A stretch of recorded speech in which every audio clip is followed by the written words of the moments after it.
damage is from the sky, so that's where we're heading. At about 2,000 feet, you start to get the idea of where the flooding is. The farmland has been turned into lakes, leaving little places for the water to go. Financially, these guns have been out of reach for Weslaco police. A recent increase in property seizures are paying for the artillery.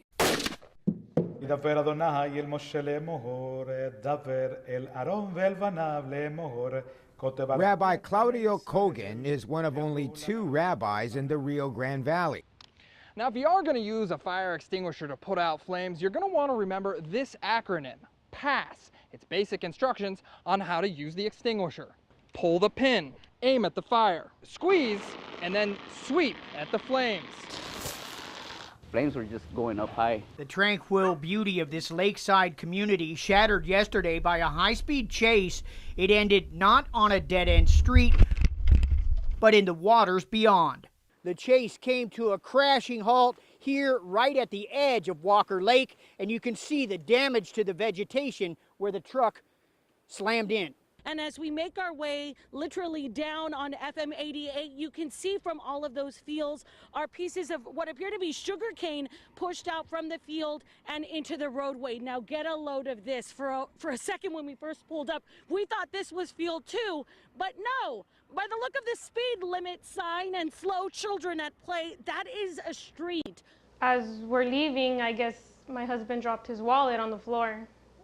Well, we didn't notice it or we didn't hear it, so we just came back home. So the cities did a lot of testing. For instance, McAllen spent about $30,000 extra in testing to make sure our water was okay. Andrew Puente down the field to Rolando Ramos with a great over-the-shoulder grab. And they do so here defensively. Eric Gandaria leaps up and snares the football in. This time, Elizondo threads the needle. Edward Rubio gets it in there. And this will be the Cardinals' Leo Tienda. Hashtag he got hops. He jumps right over the tackle there. J.J. Gonzalez on the carry and unleash the little flash. Port Isabel defeats Hidalgo 38-17. The Tarpons 3-0. A burger in paradise isn't as beautiful as Barb Weiner thought. It's ugly and it's hard to climb over. Even today's volleyball game had an unforeseen obstacle. Nobody wants to be behind it, and you can't get in front of it because it's just close enough to where the tide's going through too. The gorgeous view at South Padre Island was interrupted about a week ago. Yeah, we're in Texas. Oil, pipeline, that's what I was thinking. No, it's not part of offshore oil drilling, but this boat is pumping something from the ocean bed. Well, we're actually, right now, we're in the middle of a beneficial use dredge material project. The Army Corps of Engineers is in the middle of dredging the ship channel.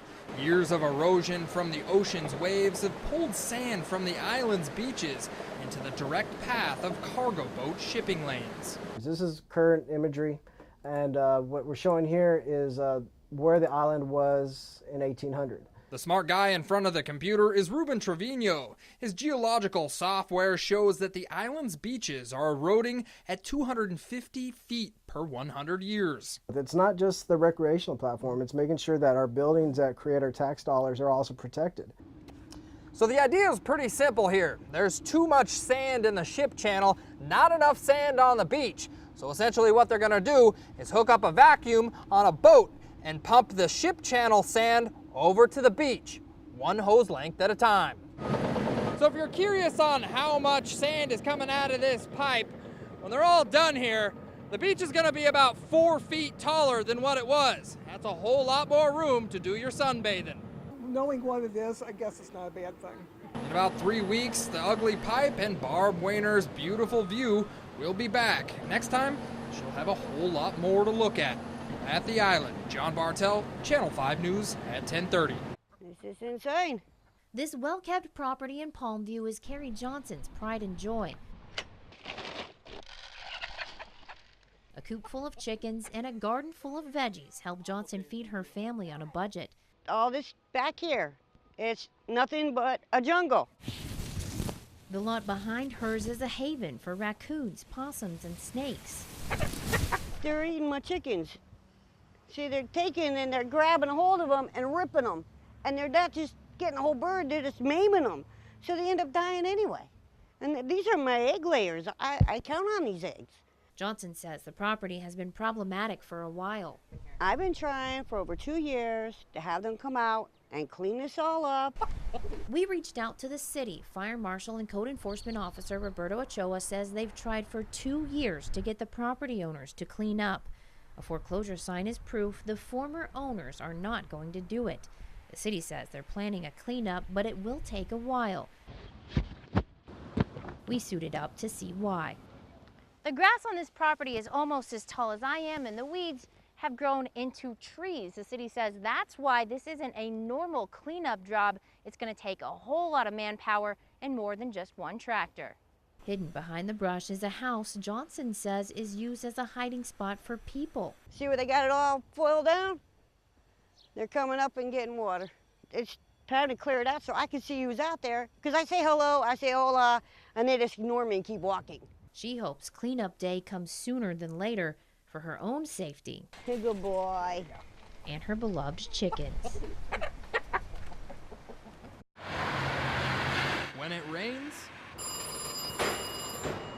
Central Battery, can I help you? business pours into Complete Electrical's workshop. The next day I wanted to turn the car on and it wouldn't start. Ashley Luna thought she made it through this weekend's storms unharmed. I think it's this part that's supposed to turn. It's a dead starter, another water damage victim. Instead, she and dozens of other drivers in the valley were hit with unexpected repair bills. Computer burned out, starter burned out, alternator burned out. She's got about $1,400 worth of damage. Water is a modern car's worst enemy. Mechanic Daniel Guerra says many drivers overestimate what their cars can drive through. And you see the water at least halfway through your bumper already, that's already too late. Now, if your car does make it through deep water, that doesn't mean you're in the clear. Underneath the whole harness, you have a puddle of water. Now, even days after your vehicle is exposed to water, your electrical components are still vulnerable. This is a car computer here, and if condensation or water gets beyond the plugs here, it will totally fry the computer, making your car useless. Now, there is a way you can prevent this from happening. It's real simple. Turn on your car's heater and let it dry out. Keep it hot, leave the doors open, turn the heater on if you want to, let everything dry up. That's some advice that may have helped Luna 2 days ago. It is pretty difficult because it is actually my only car I have. So until things dry up, she'll be hitching a ride with her mom.